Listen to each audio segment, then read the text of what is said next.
Dans le cadre du module droit et gestion du projet, nous avons choisi, mon collègue et moi, de parler de la Commission nationale de l'informatique et des libertés. Ce projet est, ce projet est présenté par Nabil Biyad et Youssef Dissi. Pour notre plan est le suivant.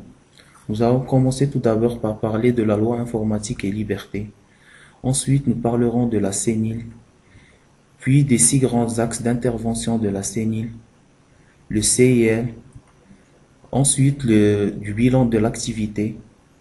Enfin, nous allons finir par parler de l'atteinte au stade et le piratage informatique. La loi informatique et liberté.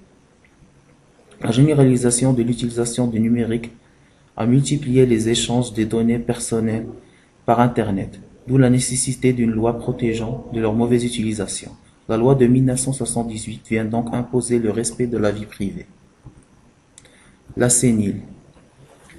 La CENIL est composée de 17 commissaires, 12 membres élus par les assemblées ou les juridictions auxquelles ils appartiennent, 3 personnalités qualifiées nommées par le décret et 2 personnalités désignées respectivement par les présidents de l'Assemblée nationale et du Sénat.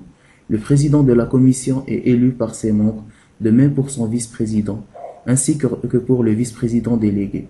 On retrouve aussi un commissaire du gouvernement désigné par le Premier ministre, siège auprès de la commission. Les 6 grands axes d'intervention de la CENIL.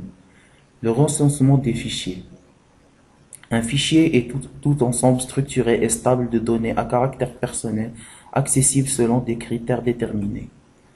Le contrôle. La CNIL peut envoyer ses agents à tout moment pour effectuer les contrôles. La réglementation. Ensuite, la garantie du droit d'accès, l'instruction des plaintes, l'information. Alors, le SIL. Le SIL est le correspondant informatique et liberté. Nous allons voir maintenant son rôle et son activité. Alors, il représente un relais du CNIL dans les entreprises. Il a pour principal rôle donc de tenir la liste des traitements mis en œuvre dans l'organisme, de servir d'interface avec la CNIL, de veiller au respect des dispositions de la loi et de répondre aux demandes des personnes concernées par le traitement. Ci-dessous, donc, nous voyons l'évolution du nombre d'organismes ayant un CIL. Donc, nous remarquons que depuis 2004, ce nombre a subi une augmentation conséquente.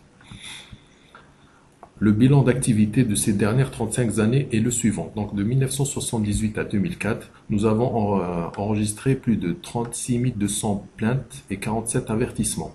De 2008 jusqu'à nos jours, on a recensé 586 délibérations et 72 000 nouveaux traitements et 218 missions de contrôle. L'atteinte des stades et le piratage informatique. Donc, les stades désignent les systèmes de traitement automatisé des données. Donc, la généralisation des infractions aux dispositions de la loi informatique a permis à la CNIL de lui conférer le pouvoir de sanction depuis 2004. C'est dans le code pénal que l'on retrouve les textes relatifs aux infractions ayant été commises. La loi Godefroy a été votée le 5 juillet 88 suite à l'augmentation donc du nombre des fraudes informatiques et elle permet la protection contre les attaques pirates dans les systèmes informatiques. L'accès et la maintenance des frauduleuses dans un stade mène à une peine de 2 ans d'emprisonnement et de 30 000 € d'amende. Si jamais il y a suppression ou modification des données, on s'expose à 3 ans d'emprisonnement et de 45 000 € d'amende. Merci pour votre attention.